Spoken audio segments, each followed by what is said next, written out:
In April 2014 at Singapore Changi Airport, a chance encounter between two airline professionals would set in motion a chain of events that would end in murder just 11 months later. Valeria Cruz, a 30-year-old flight attendant from Colombia, was settling into the Gulf Star Airlines crew rest facility when she noticed him watching her.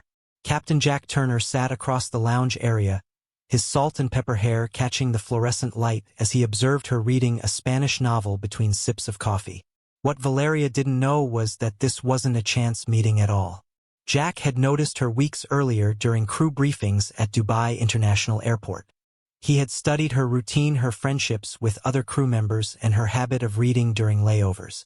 When he saw her name on the Singapore roster, he had specifically requested the same deadheading flight back to Dubai. Jack Turner was a master of calculated moves. At 41, he possessed the kind of commanding presence that made passengers feel safe and colleagues seek his approval. Standing 6 feet 2 inches with the bearing of his former military service, he was exactly what Gulf Star Airlines wanted representing their brand. His uniform was always immaculate, his flight record spotless, and his reputation among Dubai's expatriate community impeccable. But Jack harbored a secret that would have destroyed everything he had built. For the past 5 years, he had been living two completely separate lives with surgical precision. In Emirates Hills, he was the devoted husband to Rebecca Turner and loving father to 8-year-old Michael and 6-year-old Emma. To his neighbors, he was the perfect American expat who coached youth soccer and hosted barbecues for other pilot families. His villa worth 4.5 million dirhams was a testament to his success and his apparent commitment to building a life in Dubai. The second life was more complex. Jack had been systematically identifying vulnerable women within the airline's international crew network. He studied their backgrounds, their family situations, their romantic histories. He learned who was lonely, who was far from home, who was searching for connection in Dubai's transient expatriate community. Valeria Cruz fit his profile perfectly. Born in Cartagena, Colombia, Valeria had immigrated to Miami with her family at age 12. Her father worked construction while her mother cleaned houses, both sacrificing their own comfort to give their daughter opportunities they had never had. Valeria excelled in school, mastering English and French before discovering aviation through a college career fair. The promise of seeing the world while earning tax-free income in Dubai had seemed like the answer to all her dreams. She had been living in Jumeirah Lake Towers since 2013, sharing a 2-bedroom apartment with Sarah from Kenya and Priya from Mumbai. Their friendship had become her anchor in a city where relationships were often as temporary as work contracts. Every morning they would compare flight schedules over Arabic coffee, and every evening they would share stories from their respective routes over dinner they cooked together. Valeria sent money home to her mother every month and video called every Sunday without fail. At 30, she was successful, independent, and well-respected among her colleagues. But she was also lonely in the way that only someone living far from family in a constantly changing social environment could understand. She had dated sporadically, but airline schedules and cultural differences had made lasting relationships nearly impossible. Jack had observed all of this. He knew she lived paycheck to paycheck despite her comfortable salary because of her monthly remittances home. He knew she avoided the expensive expatriate social scene because of budget constraints. He knew she had been hurt by previous relationships that couldn't survive the demands of airline life. Most importantly, he knew she was searching for someone who understood her world. As their flight prepared for departure from Singapore, Jack made his move. He approached her seat with the easy confidence that came from years of command experience. "Excuse me," he said in perfect Spanish. "I couldn't help but notice you're reading Garcia Marquez. Love in the Time of Cholera is one of my favorites." Valeria looked up surprised. Most of her Gulf Star colleagues were friendly, but few made personal connections, and none had ever spoken to her in Spanish. Jack's accent was flawless, learned during his military service in Central America. His smile was warm but not intrusive, and his eyes held just the right amount of interest without being inappropriate. "You speak Spanish?" she asked, switching to her native language with obvious pleasure. "I spent 3 years in Honduras during my Air Force days," Jack replied, settling into the adjacent seat with practiced casualness. "I fell in love with the culture, the language, the literature. Garcia Marquez taught me that love and tragedy are often inseparable. It was a carefully chosen line delivered with apparent spontaneity. Jack had rehearsed this conversation in his mind dozens of times, knowing that literary references would appeal to someone who read during layovers. The mention of tragedy was deliberate foreshadowing for the story he was about to tell. They talked for the entire 4-hour flight to Dubai. Jack shared carefully crafted stories about his military service, his transition to civilian aviation, and his struggle to adapt to life in Dubai after a personal tragedy. He told Valeria that his wife had died in a car accident 2 years earlier, leaving him devastated and uncertain about his future. "I threw myself into work after that," he explained with practiced vulnerability. "Flying became my escape from the grief. But lately I've been thinking that maybe it's time to start living again instead of just surviving." Valeria was completely drawn in. Here was a man who understood the aviation world, who had experienced real loss, who seemed mature enough to appreciate what he had without taking it for granted. When he offered to show her some hidden gems in Dubai that most expatriates never discovered, she accepted without hesitation. What she didn't know was that every word had been calculated, every gesture rehearsed, every emotion manufactured. Jack Turner was about to begin the most elaborate deception of his career, and Valeria Cruz was about to become both his greatest victim and ultimately his downfall. Their first official date took place 3 days after the Singapore flight at a small cafe in Attendant, Jumeirah, carefully chosen by Jack for its distance from both the airline crew hangouts and the upscale venues where Rebecca and her Emirates Hills social circle typically gathered. Valeria arrived wearing a simple sundress and sandals, her hair pulled back in a ponytail that made her look younger than her 30 years. Jack was already waiting at a corner table wearing civilian clothes that somehow made him appear more approachable than his commanding pilot uniform ever could. "I wasn't sure you'd come," he said, standing to greet her with the kind of genuine smile that made her heart skip slightly. It was a calculated lie. Jack had spent the previous evening studying Valeria's social media activity and her text response patterns. He knew she would come, and he knew exactly how to make her feel both special and slightly off balance. Over Arabic coffee and traditional Emirati sweets, Jack painted himself as a man slowly emerging from profound grief. He spoke of his late wife Sarah with carefully rehearsed emotion, describing a woman who had never existed but whose fabricated memory served his purposes perfectly. According to Jack's story, Sarah had been a teacher who died in a car accident while visiting her parents in Texas 2 years earlier, leaving him devastated and uncertain about his future in Dubai. "We had planned to start a family," Jack said, his voice catching slightly as he stared out at the artificial waterways of Attendant, Jumeirah. "After she died, I couldn't bear the thought of the villa we'd chosen together, so I moved to a smaller place in the marina. Everything reminds me of what we were supposed to build together." Valeria reached across the small table and touched his hand gently. The gesture was exactly what Jack had hoped for. He was establishing himself as emotionally wounded but healing someone who needed care rather than someone who might be dangerous. The marina apartment he mentioned was real, a 1-bedroom unit he rented under a company name specifically for situations like this. Within weeks, their relationship developed a rhythm that worked perfectly for Jack's complex scheduling needs. He would text Valeria early in the morning to check her flight roster, then plan their meetings around both their professional obligations and his need to maintain his other life. To Valeria, it seemed like natural consideration from a fellow airline professional who understood the unpredictable demands of their work. Jack introduced her to Dubai's luxury lifestyle gradually and strategically. First came dinner at Nobu in Atlantis, where the omakase menu cost more than Valeria's monthly grocery budget. Then helicopter tours over Palm Jumeirah, where she pressed her face against the window in wonder at the city's impossible geometry spread below them.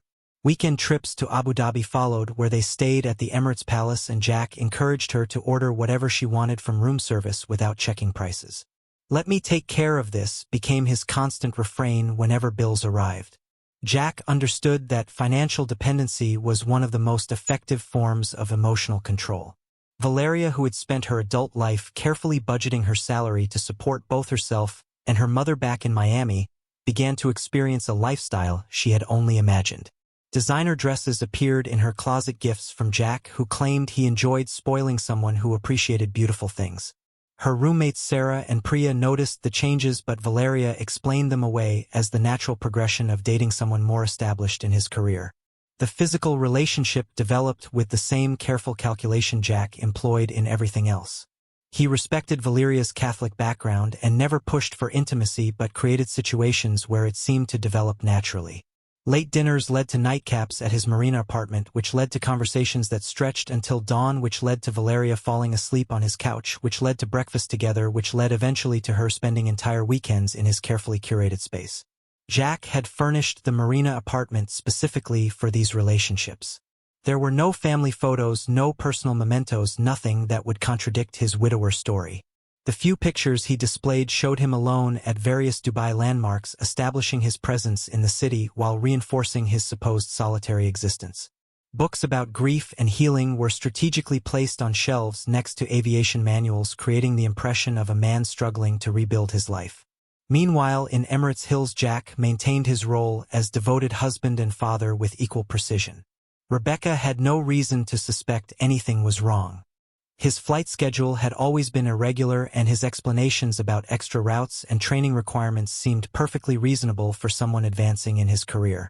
He attended Michael's soccer games and Emma's school plays just as he always had. He took the family to Friday brunches at the country club and hosted barbecues for other American expat families. The two worlds existed in perfect parallel thanks to Dubai's unique social geography.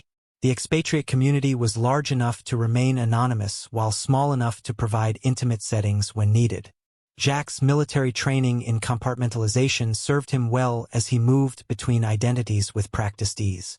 When colleagues occasionally mentioned seeing him around town with someone, he attributed it to work-related stress affecting his social judgment or explained mysterious women as distant relatives visiting Dubai. By December 2014, Valeria was completely invested in their relationship. She had begun turning down crew social events to spend time with Jack.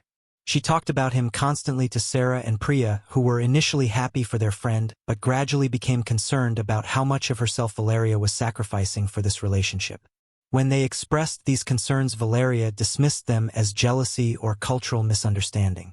Jack sensed that Valeria's contract renewal was approaching and that she might consider other opportunities if she felt their relationship lacked direction.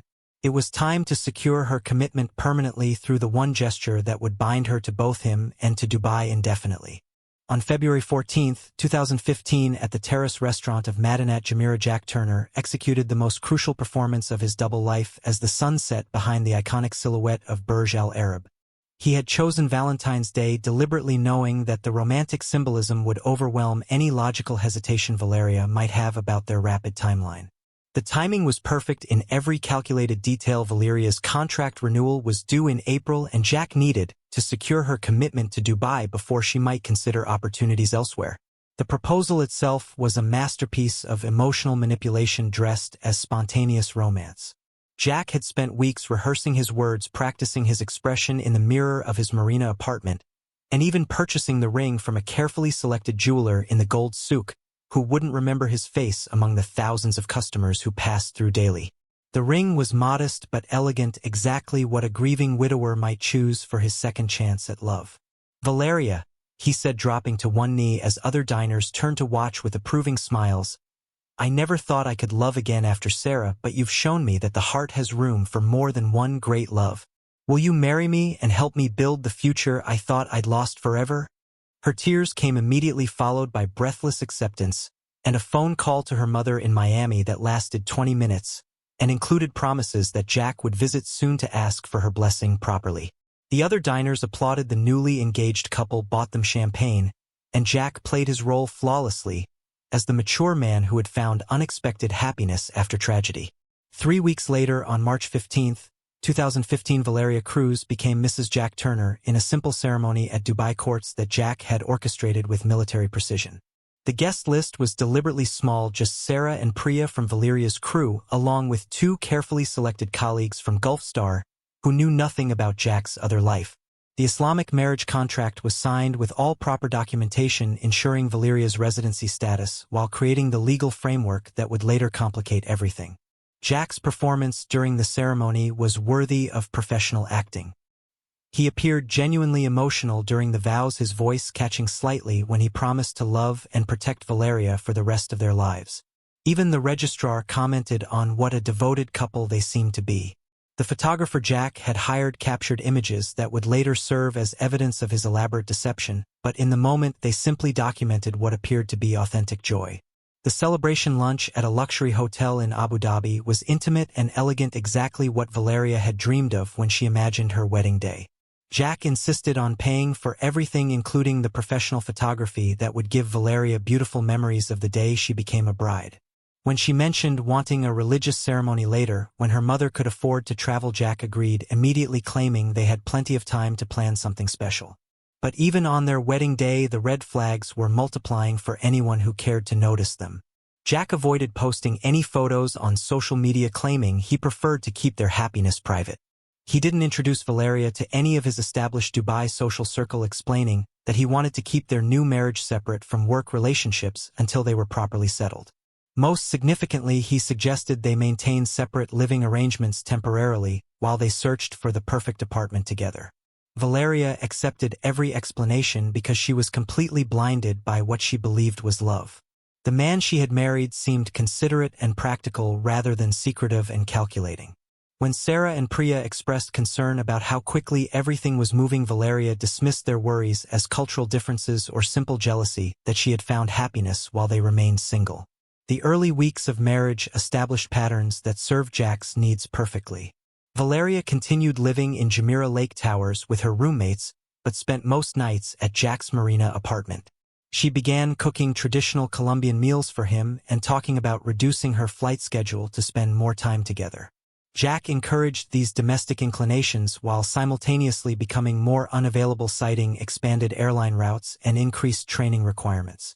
Meanwhile, in Emirates Hills, Jack's other life continued without interruption. Rebecca noticed that her husband seemed happier lately, attributing his improved mood to career advancement and their financial security.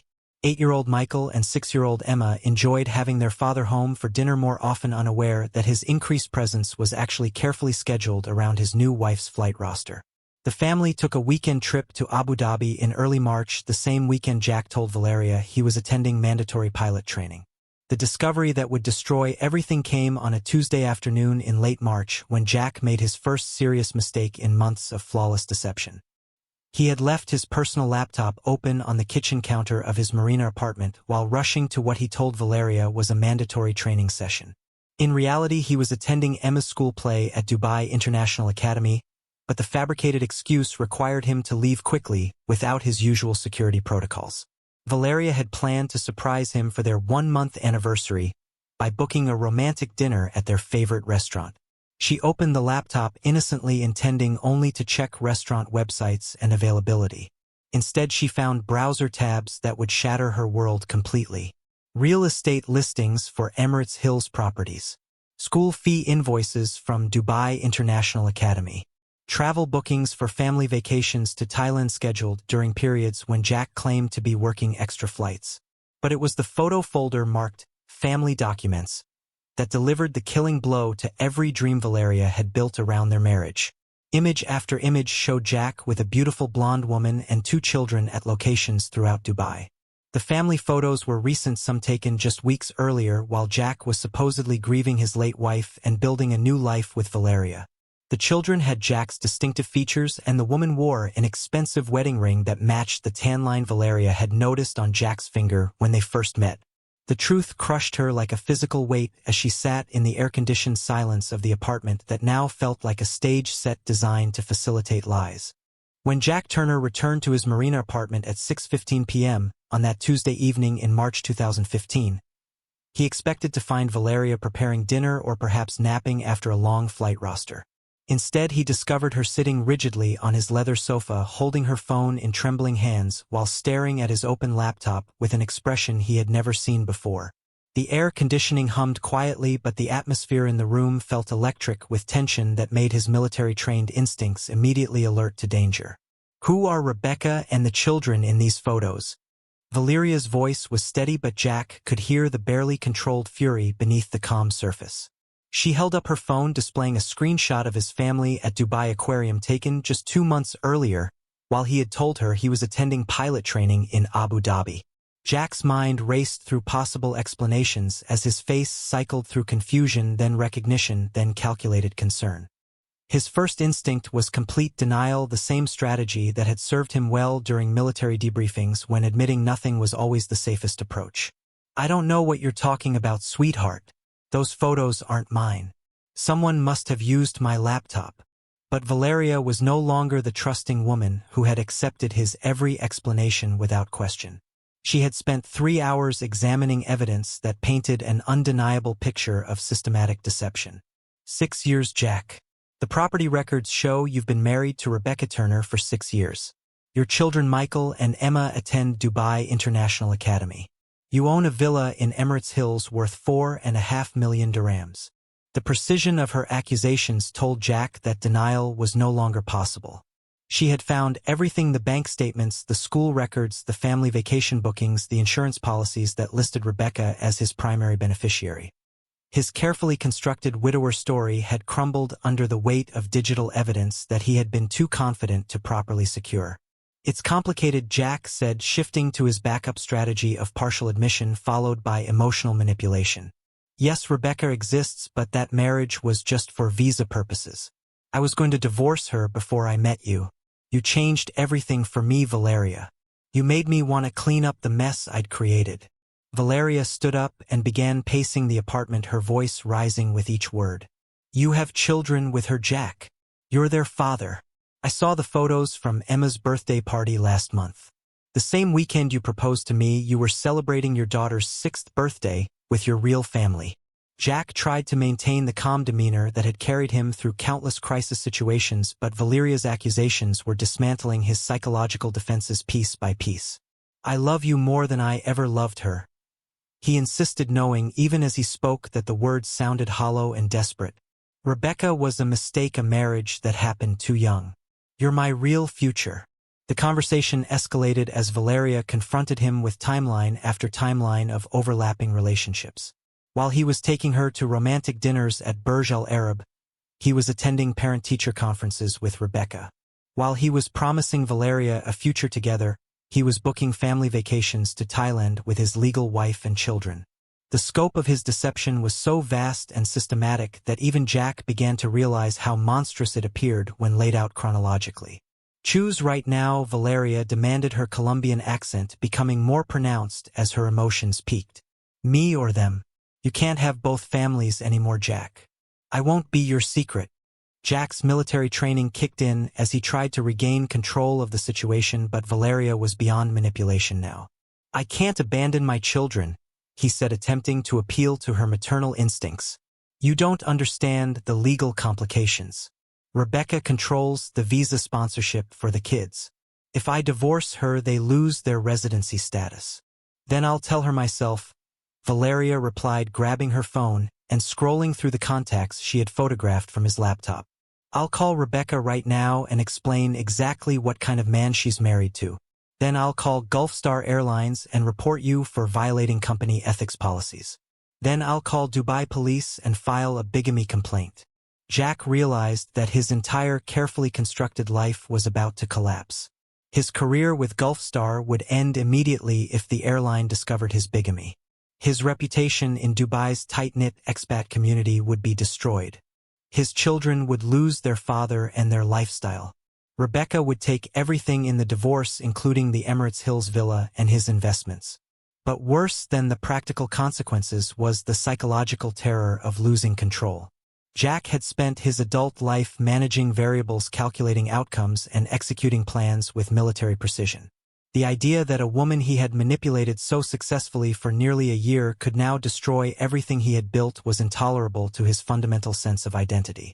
When Valeria actually began dialing Rebecca's number at 7:25 p.m., Jack snapped with the sudden violence of a man whose world was ending. He lunged across the apartment to grab the phone, but Valeria pulled away, and the call connected with that distinctive international ringtone that meant someone in Emirates Hills was about to learn the truth. The physical struggle that followed was brief but devastating. Jack's military training and superior size overwhelmed Valeria's desperate resistance within seconds. In his rage and panic, he grabbed the heavy crystal award from Gulf Star Airlines that sat on his coffee table and struck her once across the back of the head with enough force to end her life instantly. The silence that followed Valeria's death lasted exactly 47 seconds according to the building's security cameras, which would later become crucial evidence in the Dubai police investigation. Jack knelt beside her body on the marble floor, feeling for a pulse that would never return, while the international call to Rebecca continued ringing uselessly from Valeria's phone until it disconnected automatically. The Crystal Award lay beside them both, now stained with blood that was already beginning to coagulate in the air-conditioned apartment. Jack's military training kicked in with mechanical precision as he began calculating his next moves. He had exactly 90 minutes before he was expected home for family dinner in Emirates Hills, where Rebecca had planned to celebrate Michael's soccer team victory with his favorite meal. Missing that dinner would create questions he couldn't answer and suspicions he couldn't afford. The apartment building's security systems meant he needed to stage the scene quickly and leave through routes that wouldn't raise immediate attention. Working with the methodical efficiency that had made him an excellent pilot, Jack began creating evidence of a burglary gone wrong. He scattered Valeria's belongings, opened drawers and cabinets, then forced the apartment door from the inside to suggest external entry. He wiped the Crystal Award clean and placed it in a position that suggested it had fallen during a struggle with an imaginary intruder. Most importantly, he removed Valeria's jewelry and electronics, items that a desperate robber might have grabbed before fleeing. The performance required to return home and act normally that evening became Jack's greatest test of compartmentalization. He sat at the dinner table in Emirates Hills listening to Michael describe his soccer goals, while Emma showed him her latest school art project. Rebecca noticed he seemed tired but attributed it to work stress when he claimed the training session had been particularly demanding. He helped with homework, kissed his children goodnight, and made love to his wife while Valeria's body lay cooling in the Marina apartment just 20 kilometers away. Detective Ahmad Al-Mansouri of Dubai police received the call the following morning when Jack returned to check on Valeria after she hadn't answered her phone. Al-Mansouri was a 20-year veteran who had investigated hundreds of domestic violence cases and immediately noticed inconsistencies in Jack's story. The apartment showed signs of staging rather than genuine burglary, and the blood spatter patterns didn't match the scenario Jack described. The forensic investigation that followed was thorough and devastating to Jack's carefully constructed lies. Dr. Sarah Mitchell's autopsy revealed that Valeria had suffered a single massive blow to the back of her head, consistent with the Crystal Award found nearby. Defensive wounds on her arms indicated she had fought back during a personal confrontation, not surprised by a random burglar. Most damaging was the digital evidence from Valeria's phone, which showed her attempted call to a Dubai number that police quickly traced to Rebecca Turner in Emirates Hills. When detectives arrived at the Emirates Hills villa to interview Rebecca, as part of their investigation, they discovered Jack's most devastating secret. Rebecca's complete shock upon learning about Valeria's existence and Jack's second marriage provided investigators with the motive they needed to understand the crime. Financial records revealed Jack's double life in meticulous detail, while Gulf Star Airlines cooperated fully, providing employment records that contradicted his training session alibi. The arrest came 72 hours after the murder, as Jack was helping Emma with her homework in the family room of their villa. The sight of Dubai police officers handcuffing their father traumatized both children, while Rebecca collapsed in disbelief as the scope of Jack's deception became clear. International media coverage of the pilot's double life turned the case into a sensation that highlighted the vulnerabilities of Dubai's massive expatriate community. Jack's trial began 4 months later with overwhelming evidence that his defense attorney could not overcome. Security footage showed his movements throughout the Marina complex on the day of the murder. Financial records proved his systematic deception spanning 6 years. Rebecca's testimony about her husband's fake grief over his imaginary dead wife provided context for his elaborate manipulation of Valeria. The jury deliberated for less than 3 hours before returning guilty verdicts on charges of first-degree murder, bigamy, and fraud. The life sentence under UAE law meant Jack would spend his remaining years in Dubai Central Jail with no possibility of parole. His appeals were rejected systematically as courts found no errors in the investigation or trial procedures. Gulf Star Airlines terminated his employment and implemented new background check procedures to prevent similar situations. The aviation industry began reviewing policies about employee personal life monitoring and disclosure requirements. Rebecca's world collapsed completely as authorities froze assets purchased with fraudulent funds, and she faced financial ruin despite being an innocent victim of Jack's crimes. She eventually moved back to the United States with Michael and Emma, who underwent extensive psychological counseling to process their father's betrayal and their witness to his arrest.